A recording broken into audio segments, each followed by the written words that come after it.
Okay, let's just dive right in. For so many of you in the nonprofit world, year-end is basically the Super Bowl of fundraising, right? But are your messages actually connecting with people? Today, we're going to break down how you can shift your year-end appeals from just, asking for money to really inviting people into the very heart of your mission. This is a question that probably keeps a lot of you up at night. You pour your heart into these emails and letters and social posts, but the response just isn't what you hoped for. If that sounds at all familiar, I'm gonna bet it's not about your cause, it's about your message. This slide gets right to the core of it. Look at the left side. It's a message focused on the organization's internal needs. It's all about us. But on the right, the focus flips entirely to the donor's power. It's about the real human impact they can have. See the difference? One is a plea for help, the other is an invitation to be the hero. And this right here, this is probably the single biggest mistake we see. When you lead with numbers, with financial targets, with budget gaps, you're framing your mission like it's a balance sheet problem. But let's be real, donors aren't motivated by your financial housekeeping. They're inspired by seeing lives change. So, this all comes down to a really fundamental mindset shift.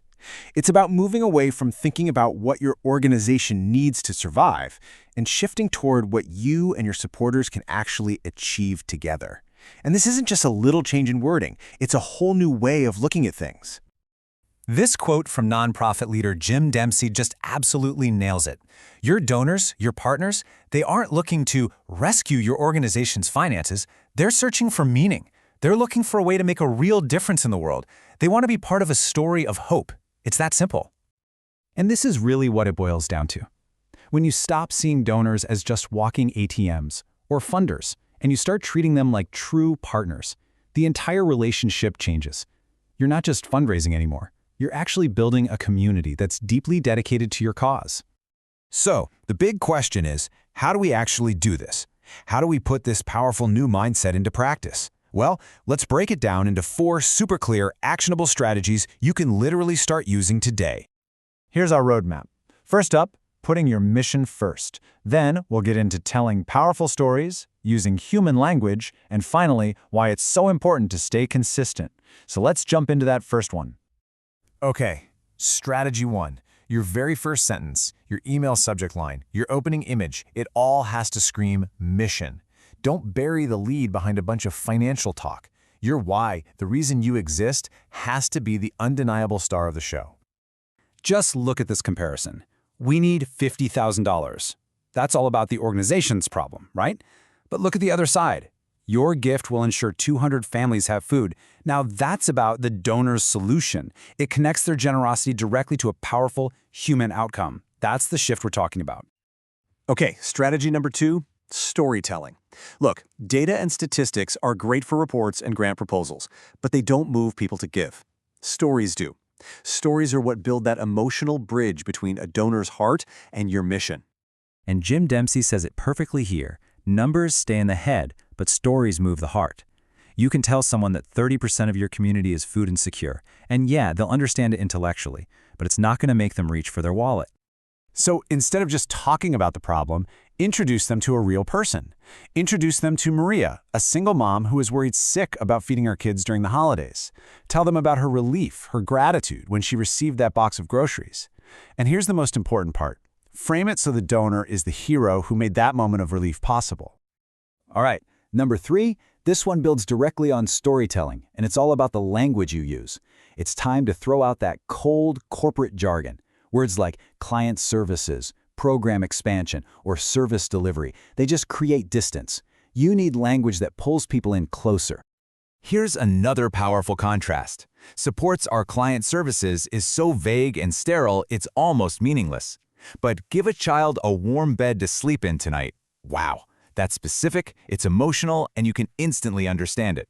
It paints a vivid picture in their mind, and that picture is what inspires them to act. The secret here is just to keep it simple. Your message really only needs 3 things. 1, clearly state the problem. 2, show how your organization provides the solution. And 3, the most important part, explain how the donor is the essential ingredient that makes the whole thing happen. That's it. And for our last strategy, number 4, it is all about consistency. Think about it. Your donor might see a Facebook post in the morning, get an email from you in the afternoon, and then get a letter in the mail a few days later. If all those messages are different, it just creates confusion. But a unified message, that builds trust and hammers home the impact.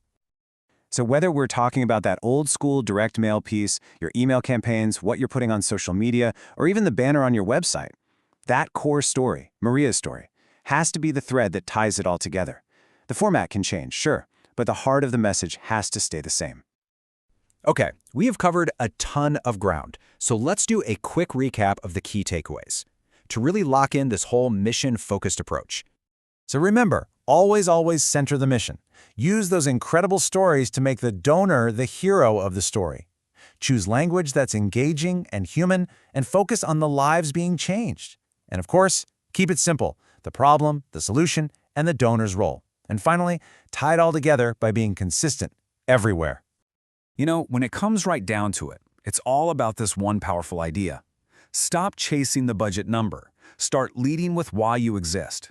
When you inspire people with real stories of hope and transformation, the generosity will follow. So, as you head back to plan your next campaign, I want you to ask yourself this one question. What single powerful story of transformation will be at the very heart of your appeal? Find that story, because when you do, you'll find the key to a truly successful year-end.